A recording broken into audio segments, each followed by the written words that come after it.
said, "Hey, you approach me. I've been thinking about you and you only. And we just like to fuck, that's nothing else. You know, I'm falling in love, that's for someone else." What's good, y'all? So in this video, I'm not even gonna lie, I forgot the name, but what's new? So this is by Fantastic Hip Hop, and I think it's just explaining the real issue between Travis Scott, and Drake. So, in the thumbnail, Kylie was there, and there's already been kind of, some rumors, about Drake talking to Kylie when she was underage. And Kylie and Travis have 2 children together, so I'm guessing it has to do with something. I don't know. The time is way off. That's what I even said about when I found out that, or I was reacting to that story about Tyga and Travis. I mean, it's more connected because,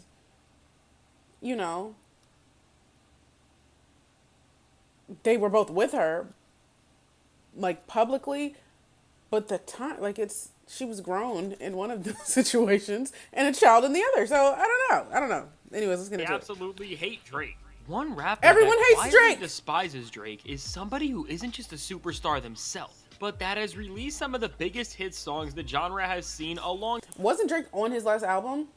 I could be tripping though. I don't fucking know. Alongside him in recent years, and I am of course talking about none other than Travis Scott. And while during all the beef that's went down, we have constantly shrugged off Drake and Travis Scott's potential tension and any possible disses and moves they made against one another as being nothing. When we look at everything that's went down during this beef, with the recent report from DJ Academics that there is still one other rapper that we would have never expected in the shadows who still has their own problems with Drake. When we put the pieces together and look at the complicated history between these two, we can see that there isn't just tension between them, but that the beef may be bigger than any of us could have thought.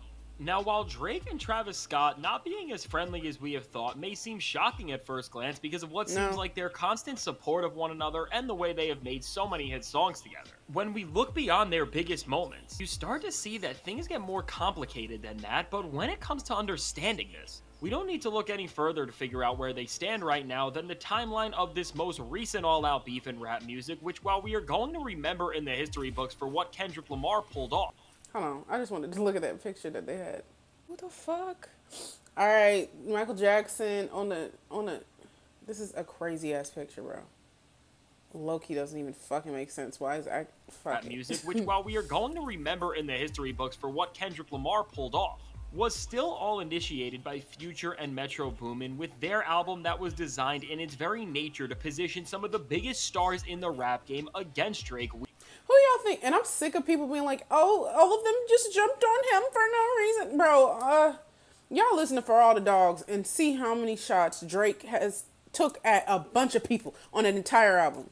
And you can go back to other songs where he's taking shots at the same people, but it was more spread out, It was more spread out, shot here, shot there. But that album, straight through, just shot at hella people. And then when the mofos shoot back now, it's, oh, you're bullying him and he's alone. It's like, come on, shut the fuck up.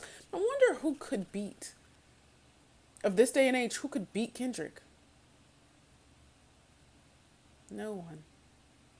I feel like J. Cole was the only hope where it could have been like close.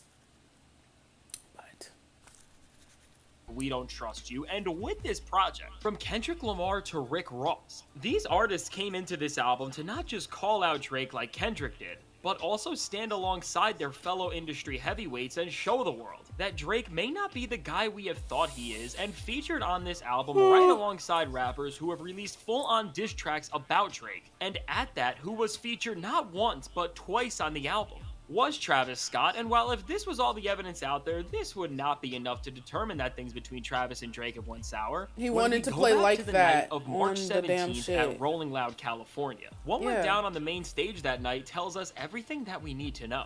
Now, during Future and Metro Boomin's headlining performance, they previewed songs from the not yet released We Don't Trust You album, and as they brought out Travis Scott as a special guest during the performance, Travis urged Metro to play the track where Kendrick Lamar changed everything with Like That, and while Kendrick's verse was not played here, some of Future's portion of the song was, and overall, when we look at this moment and see how excited Travis Scott was to hear this song on the Rolling Loud stage, The chances that Travis was this hyped up about specifically this track compared to the rest of the album without the Kendrick verse is considerably low, and all in all, because of Travis's excitement and how he urged Metro to play like that, Travis did have a clue about what was coming Drake's way, and just to add further to this idea. Oh, so was it he gonna basically spoil the shit? Is that why they were like... Oh, I saw this after I heard the song, so I assumed like they just didn't play it, but I guess they were... And when you go back and listen to Like That, when you listen to the chorus, Future, that all could be aimed at Drake. Like, is you like that because he's not? And so I think this like picking like, because you know Drake wants to be a fake gangster and shit. And this isn't no hate. I used to say this shit when I listened to him heavy, because there's plenty of reactions on my page where I listen to him. I listened to him very heavy up until this beef. But that's always been a thing where it's like, you're not that, bro. So stop trying to be that. You surround your people that are, you surround yourself with people like that because you want to feel like that, but you're not like that. And so when I listen to the chorus of that song, I'm like, he aiming that at Drake too. Is you like that? Kicking down doors, is you like that? No, that nigga not like that, bitch. With neutral parties. All we need to do is look at how 21 Savage navigated this beef compared to Travis, and this reveals to us even more.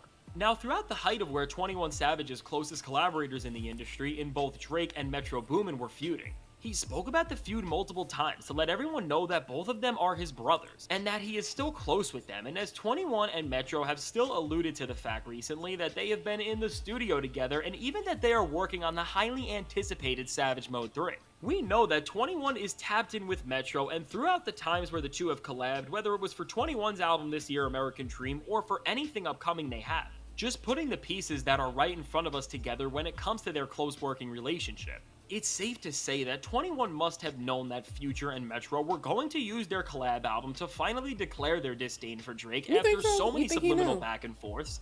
And this is why, for the first time on a major Metro project in years, 21 didn't want to appear on the album because he knew that he would have gotten roped into the center of all the beef, which makes sense when you consider that he is actually friends with both Drake and Metro. So when we look at this from Travis Scott's perspective, when you see how he was more excited than anyone else on stage to have the song where Kendrick Lamar full-on diss Drake play at Rolling Loud, and see how he actively made a choice to appear on this album himself not once but twice, we can figure out that he was in the studio with Future and Metro and didn't just work on songs for the album with them, but knew what the entire project or its biggest moments were going to be about on some level. And now when we go to Drake's first diss track, Push-Ups, while we all recognize the shots Drake threw out to Kendrick, Future, Metro, The Weeknd, and Rick Ross on this track, I think we all missed out on the potential that Drake could have been throwing a shot to Travis Scott in honestly one of the craziest double entendres Drake has ever said with the bars. Rolling Loud stage, y'all were turned, that was slick.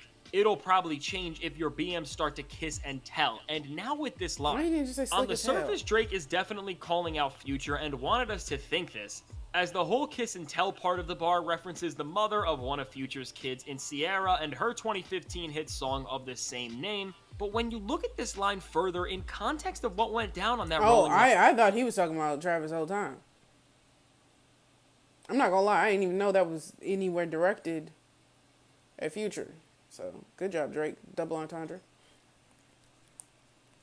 Stage. It seems to be really more about Travis Scott, as first off, Travis was the one who was most excited about playing this song, and this moment really did go as viral as it did because of his high energy about it all. And while from a lyrical craftsmanship perspective, this bar is made to throw us off guard and think that it is written to throw shade at Future, in actuality, it seems to be targeted much more to Travis, as Drake actually had a history with the mother of Travis's kid in, of course, Kylie Jenner years ago. And while we don't know the full extent of this relationship, what we do know is that they were hanging out together for a period of time, and as Drake was never...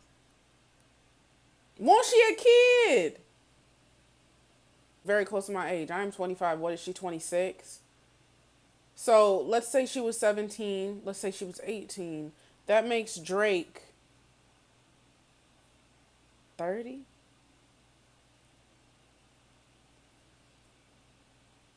Ew. Like, that's bad. I'm just like, I mean, y'all can like try to make it sound as best as possible. Even if she's 18, well, she's a grown, and no, the fuck you're not. I don't care what anybody says. You're not, bro. Barely a fucking adult. Never with Future's ex Sierra. And as we saw later on Family Matters with ASAP Rocky and Rihanna, Drake loves to throw this type of diss in people's faces that pretty much is telling them that he used to have the girl they are with now, so they should be quiet before he humiliates them. While we may have interpreted this line as just a Future diss originally, on all levels beyond the technical wordplay of it, this is way more directed at Travis Scott, and to add even further validity to the fact that we all missed this. Many other rappers have praised Drake for this ability to write so directly to people, including none other than Kanye West, who has been on record saying that one of the reasons he thinks Drake is such a prolific writer is because he can write bars that, while to the public may seem like nothing or something entirely different, between Drake and the person he is actually trying to talk to, only they will know if they have been dissed. So just contextualizing all of this and looking at the situation for what it is. From the way Travis willingly appeared on the album that disses Drake and was so excited about the song that changed Drake's career forever. And my thing is the whole saying something like, oh, he's a prolific writer. Y'all send me some Drake written songs. No help. I mean, no credits. Just him. Just him. And I get it. Sometimes you can just come in with an idea. You don't have to really do nothing. You can tweak a bar and you get writing credits. But I'm going to need to hear something that was just him. No reference, no nothing. Because at this point, I don't even fucking know what is him, what's not. Because he lied about saying Mob Ties was him on the damn interview with LeBron. So what is him? And I'll listen to it and, you know. To the way Drake responded and alluded to the fact that he used to be with Kylie Jenner. To dispute all of this as nothing would be ridiculous. And although there are definitely still some questions about the full-on state of these tensions as on push-ups, Drake also did say that Travis is in the big three over Kendrick Lamar. I still don't think this changes too much, as based on the metrics of hype and sales figures that Drake really seems to value so much over everything else. To not include Travis in this conversation would not make any sense, and while Drake may have some beef with Travis Scott, Kendrick was still his biggest rival at the end of the day, so I think he was willing to put anybody above his place. And also, with Drake having a massive Travis Scott head during his biggest The What tour with J. Cole. While this may have just been a cool tour prop at first, as this feud emerged while he was on tour, this could be the explanation for why Drake pretending to shoot the prop of the head got more and more intense by the end of it all. So all in all, here we are knowing that another massive rapper who has a ton of hits with Drake That's not weird. hates him. Why I ain't hear nothing about that? That's weird. That's really weird. I'm not gonna lie. Putting all of the obvious clues together, we can definitely see that Travis Scott and Drake's relationship on some level has took a turn for the worse, but the only question we really have to ask is, why did all this happen? Why has Travis Scott taken a stance against Drake all the way to the point where now it seems like they are no longer friends? And although this is hard to figure out, I have a few possible theories regarding Kylie Jenner.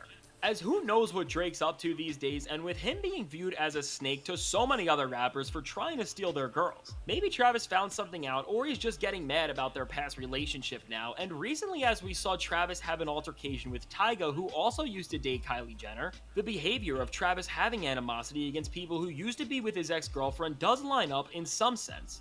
Or maybe Metro and Future influenced his viewpoint. Or he could have just got sick of Drake bashing people like Pharrell on his own album, or even his idol Kanye West, who he has said he will be loyal to no matter what he does. A combination of all these factors just made Travis jump on the anti-Drake bandwagon, and I would say that this last theory is definitely the most far-fetched, but is still something to consider. But maybe Travis Scott and Drake have just never been as good of friends as we have thought, and instead, their respective labels have forced this sort of monetized friendship and working relationship they have, which has always seemed so strong.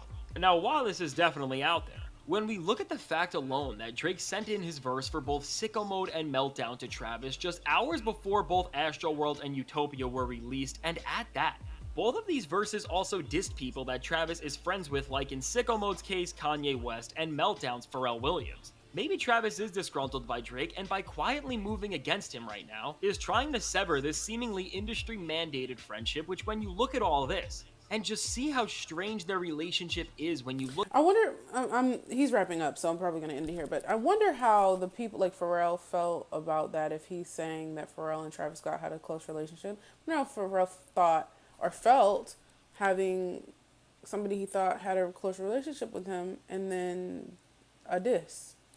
I wonder how that went, and why Travis wasn't just like, put this on a different song, not mine, or something like that. Or maybe, I don't know, it had to be something deeper. But I feel like there's a lot of forced relationships, like a lot of, the PR romantic relationships and everything, but there's also PR friendships, I'm pretty sure, where shit just seems forced and it feels like somebody is being used. Somebody might think everything's genuine, but it feels like the other person is being used like a chess move or a prop or something to make them look a certain way. I'm not gonna lie, I feel like this Drake and Sexy Red shit is very... I feel like Drake surrounds himself around people that are gang affiliated, that are looked at as a little bit more from urban,